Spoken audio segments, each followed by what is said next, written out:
If you've created an online course, or any product to sell for that matter, then you've probably faced the difficult dilemma of choosing how to price your course. Charge too much and you'll likely have to reduce your price, which looks really bad. Unfortunately, there's no one-size-fits-all solution here, but what we can do is give you a comprehensive guide and some things to be aware of for different price points. So settle in because there's lots of information coming your way.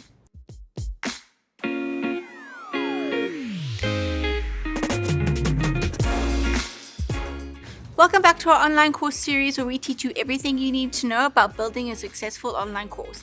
If you haven't done so already, make sure you hit that bell so you don't miss out on any of the great content coming your way. When you first start teaching online, it can be hard to resist the temptation to charge a low price for your course because there's so much free information out there. We totally get it. But here are some problems with charging a low price for your online course.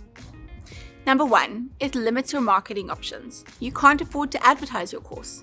When you sell an online course for a low price, you immediately limit your ability to spend money promoting your course and generate a positive return on your investment. In fact, when you have a low course price, you're more likely to lose money than you are to earn a profit when you pay for advertising. Number 2, you degrade your course's perceived value. As a general rule, you get what you pay for. Since most buyers believe this to be true, this means that selling your course for a low price dramatically reduces its perceived value. If the price is cheap, the product must be cheap, right? That's the assumption your target market will make. Competing on price is a race to the bottom. If the biggest differentiating factor of your course is that it's cheap, then no matter what price you set for your course, someone out there will always be able to beat it. Getting leads, nurturing them, and eventually selling to them requires an investment of time, effort, and, in many cases, money. The sales process you guide someone through in order to sell a lower priced course probably wouldn't be much different from the process you guide them through to buy a high priced one. So the next logical question is, how low is too low? Unfortunately, there isn't a perfect answer to this question, but as a general rule, we don't recommend selling your online course for less than $50. Unless your goal is something other than to maximize revenue from your course sales, you should probably price your course for no less than $199. That being said, there are some scenarios where it makes sense to sell your course at a low price. Number 1, during a pre-launch testing period. Often called a beta launch, one technique that can help you get your course off the ground is to pre-sell your online course before you do an official broad launch. You can do this even if your course isn't ready yet, with the understanding that your students will get access to your course as soon as it's released. Number 2, when you have a deadline before a price increase. You can incentivize people to buy now by setting a deadline or an early bird special, after which the price of your course will increase. Deadlines create a sense of urgency, so if you're hosting a webinar, doing a big launch, or offering a limited time discount, it can be an effective strategy to offer a lower price before the deadline. Now, let's pause for one moment to talk about one case when you might want to give your course away for free. Lead generation.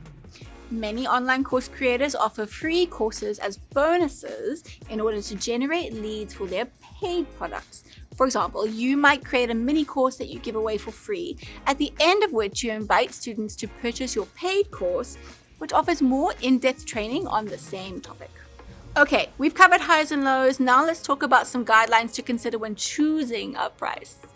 Number 1, don't price your course based on its length. Many online instructors think that in order to charge a high price for their course, they need to create a very long course. Resist the temptation, my friends. Price your course based on the value of its content, not its length. If you can teach someone the result they want within 3 hours of instruction, please don't create 7 hours worth of training. Word to the wise, however, your students are going to expect a certain amount of content based on the price they pay for your course. If you charge $500 for a course that contains 30 minutes worth of content, chances are your students are going to feel ripped off and ask you for a refund. Use your best judgment. Consider your students, be fair, and price your content for what it's worth. Number 2, take a look at your competition. If you're planning to research your competition, do it simply to validate market demand, not to choose your course price. If you really want to, you could purchase a competing course just to see what's in it, and use that as your benchmark for creating an online course that is different, better, or more specific in some way. You can check out our previous video for more market research tips. Number 3, test different price points.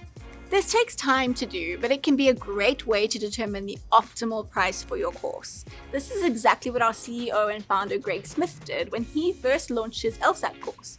Starting with a price of $29, he gradually increased his price over time. After several increases, he eventually determined that $389 was the optimal selling price for his course. If you're going to test different price points, you should probably start with the lowest price, but not too low, and gradually increase it from there. When your sales numbers start to show some resistance, you'll know that you're approaching the ceiling of what your target market is willing to pay. Number 4, consider your own credibility in your market. Think about how much credibility you already have in your market. Are you a household name for your target audience? Have you spent several years building your platform and growing your audience? Have you published a book? All of these factors help you justify charging a higher price for your course. If you're not yet perceived as an expert on your topic, publishing free content is a great way to build trust and authority in your market. Do you have a blog, a YouTube channel, a podcast? These are great ways to share free content and build trust with your audience.